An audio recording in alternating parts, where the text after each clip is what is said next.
After making noise in college when he played for Wake Forest, Chris Paul was taken 4th pick in 2005. CP3 had high expectations coming into the league and lived up to the hype, winning Rookie of the Year and consistently being an all-star. But most famously back in 2011, Chris Paul was nearly dealt to LA to team up with Kobe, but the NBA didn't allow the deal to go through, so he ended up on the Clippers and signed a 5-year, $107 million deal. In the summer of 2017, the Clippers then traded Chris Paul to Houston, and after losing the Warriors in the playoffs, Houston and Paul still reached an agreement on a 4-year, $160 million contract, the largest of his career. But all in all throughout, Chris Paul's total earnings are $225 million, and he'll reach $336 million on the court by the time his contract's up in 2022.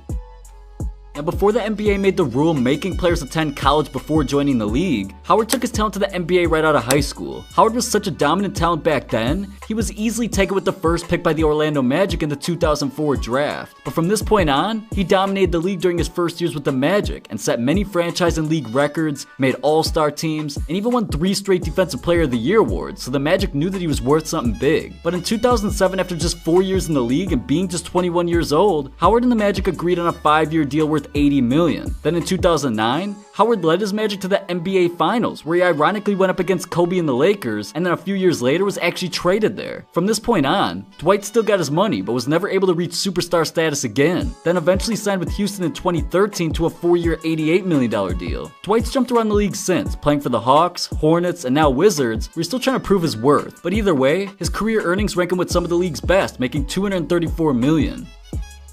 Now, with the recent narrative surrounding Carmelo Anthony, many have forgotten his greatness from early on. From playing against LeBron James in high school and already getting recognition, then heading to college and winning a national championship at Syracuse during his freshman year. He came into the NBA a star during the 2003 draft with the number 3 pick, but just a few years in the league was already proving himself to be a superstar and signed his first big deal of $80 million for 5 years with the Nuggets. At this point, he was arguably one of the best scorers in the league, already with players like LeBron and Kobe claiming he was the hardest to defend. But after 7 years with the Nuggets, Melo was traded to the New York Knicks and eventually signed the biggest contract of his career, 5 years, $124 million in 2014. It was a contract that lasted all the way till present day, with him being traded to the Thunder and also receiving a $2.4 million deal with Houston in the process. Now, call it what you want, but Melo obviously still belongs in the league, and with him continuing to work out and practice, look to see what deal he lands next during this summer, already making $238 million on the court.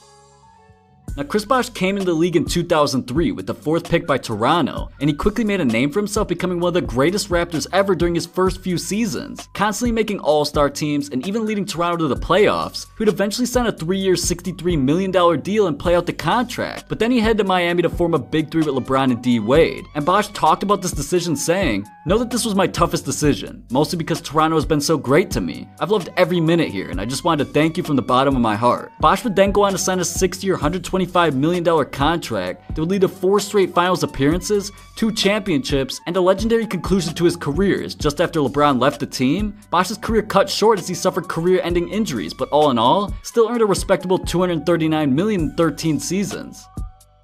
Now, ever since Tim Duncan was at Wake Forest, he quickly became one of the greatest power forwards we ever seen once he was drafted with San Antonio 1st pick in the 1997 draft, where he then signed a 3-year, $10 million contract. He's easily one of the most slept on players when talking about one of the greatest ever because of his Kawhi Leonard type of personality, but he still accomplished more than what players dream of, capitalizing on 5 championships with 3 finals MVPs and only losing 1 finals he ever got to. Now, winning a league MVP and making 15 all-star teams is just the beginning of explaining just how legendary he was, and he was rightfully paid for it, signing a 7-year, $105 million deal in 2003, then signing $10 million short-term deals, sacrificing money for the team until he retired in 2016. With him staying loyal to the Spurs throughout his 19 years, it makes him truly one of a kind, which in return made San Antonio reward him for it, earning $242 million on the court.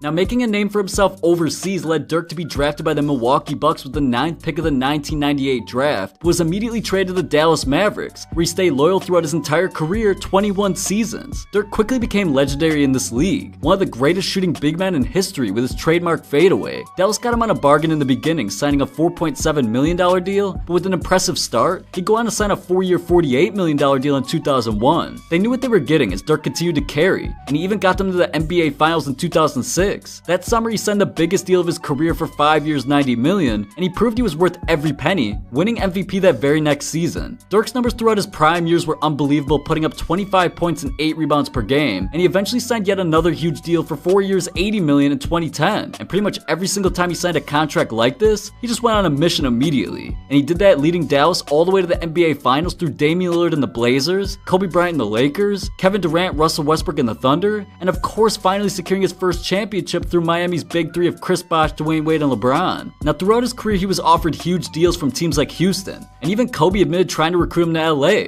and Dirk could have signed nearly $100 million deals in both instances, but he left money on the table deciding what was best for him was playing for the Mavericks to conclude his career. And before retiring this season, he was truly a one-of-a-kind type of talent, and he racked up $251 million throughout.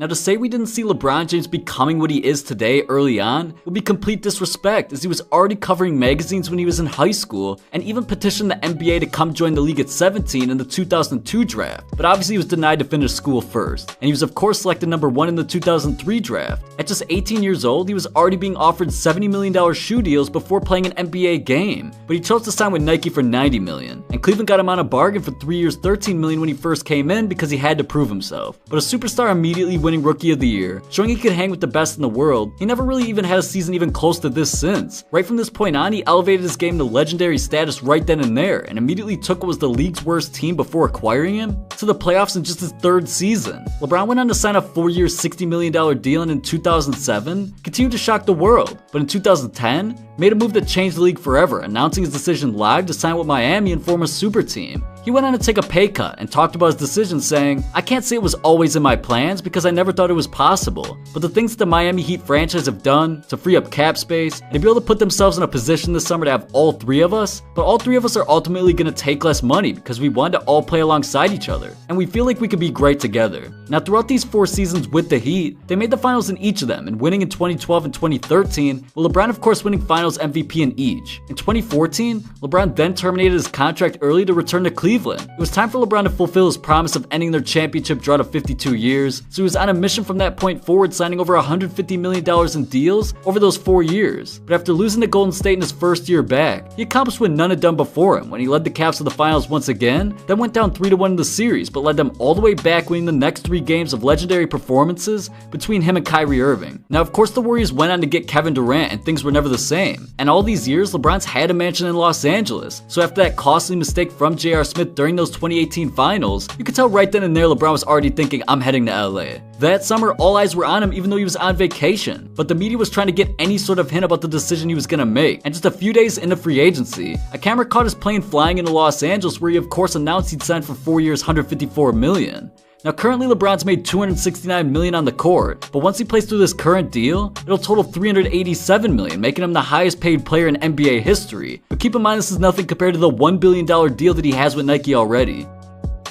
Now playing at LSU in college, Shaq was also already becoming celebrity status, being a dominant type of player we'd never really seen before. He was of course drafted first pick in the 1992 draft by the Orlando Magic, and he signed a rookie deal worth $17 million, then turned up the league. He won Rookie of the Year and was the first rookie to ever be named an All-Star since Michael Jordan in 1985. After playing his 4 years in Orlando, Shaq signed a 7-year, $120 million contract in 1996 to head to LA, but he said it wasn't about the money. With the Lakers, Shaq continued his dominance, averaging nearly 30 points per game during his prime, and appeared in 4 NBA finals, winning 3 of them and being named finals MVP in each of those. He signed a 3-year, $88 million deal with the Lakers in 2003 and was traded to Miami in 2004 for a few future All-Stars and a first-round pick. But a few seasons into that, Shaq and Dwayne Wade won a championship in 2006 with legendary performances. But from this point on, injuries were definitely playing a factor of finishing his career strong, to where he went to Phoenix, Cleveland, and then Boston. And Shaq even admitted, injuries held him back from being claimed the best center ever, though many still argue it. Throughout his entire career, he's earned a total of $286 million in 20 years, but just like many superstars, he's made more money through endorsements and investments off the court.